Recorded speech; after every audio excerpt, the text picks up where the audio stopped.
নমস্কার বন্ধুরা, আমি শ্রীপর্ণা। অমৃতকুম্ভ চ্যানেলে আপনাদের সবাইকে স্বাগত জানাই। আজকে আপনাদের জন্য লাউ পাতা দিয়ে চিংড়ি মাছের একটা রেসিপি এনেছি। লাউ পাতা থেকে ডাঁটাগুলো আমি কেটে বাদ দিয়ে দেব।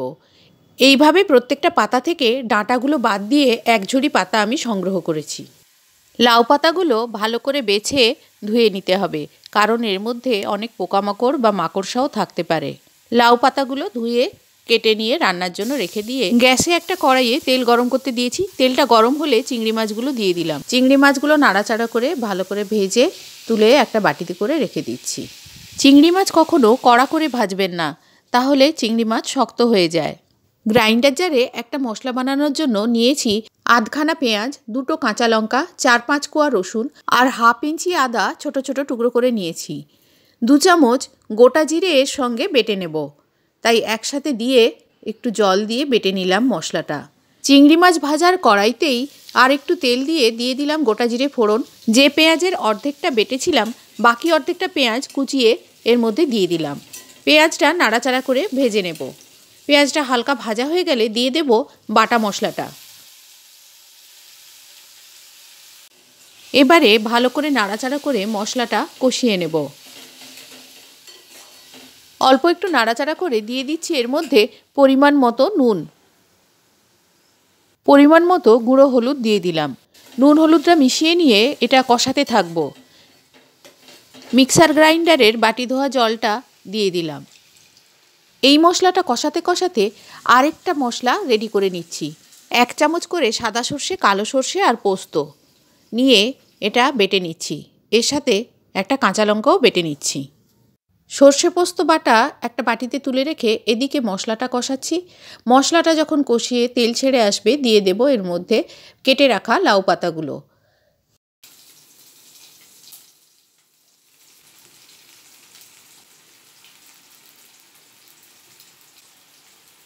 কড়াইতে সমস্ত পাতাগুলো দিয়ে অল্প পরিমাণ জল দিয়ে দিচ্ছি। আর যদি মশলা কষার সময় আপনারা নুনের পরিমাণটা কম দিয়ে থাকেন, আর একটু নুন দিয়ে দিতে পারেন। নাড়াচাড়া করে লাউ পাতার সাথে মশলাটা মিশিয়ে নেব। ভালো করে মিশিয়ে নিয়ে ঢাকা দিয়ে দেব। ইতিমধ্যে ঢাকা খুলে আমি 2-1 বার নাড়াচাড়া করে দিয়েছিলাম। এবারে দিয়ে দেব এর মধ্যে ভেজে রাখা চিংড়ি মাছগুলো।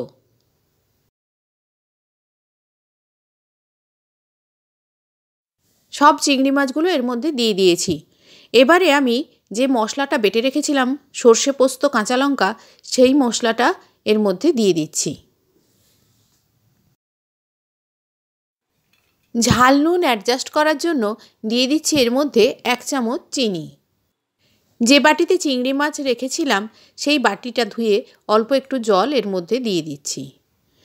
আপনারা এমনি জলও ইউজ করতে পারেন।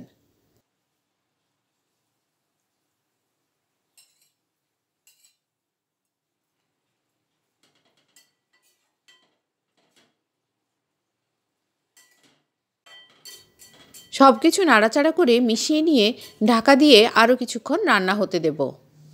আমার রেসিপি ভালো লেগে থাকলে যারা এখনও চ্যানেলটিকে সাবস্ক্রাইব করেননি, তাদের কাছে অনুরোধ চ্যানেলটি সাবস্ক্রাইব করে রাখবেন আর পাশে থাকা বেল আইকনটিকে ক্লিক করে রাখবেন পরবর্তী ভিডিও আপডেটের জন্য। পাতাগুলো পুরো সেদ্ধ হয়ে গেছে। এবারে নামানোর আগে 2 চামচ সর্ষের তেল দিয়ে ঢাকা দিয়ে গ্যাসটা অফ করে দেব। কিছুক্ষণ রেখে নাড়াচাড়া করে বাটিতে ঢেলে পরিবেশন করে দেখাচ্ছি কেমন হয়েছে দেখতে। আজ এই পর্যন্ত। আবার দেখা হবে অন্য কোনো দিন অন্য কোনো রেসিপিতে। ততদিন পর্যন্ত সবাই ভালো থাকবেন, সুস্থ থাকবেন আর আনন্দে কাটাবেন। আর রেসিপিগুলো অনেক অনেক শেয়ার করবেন। ধন্যবাদ।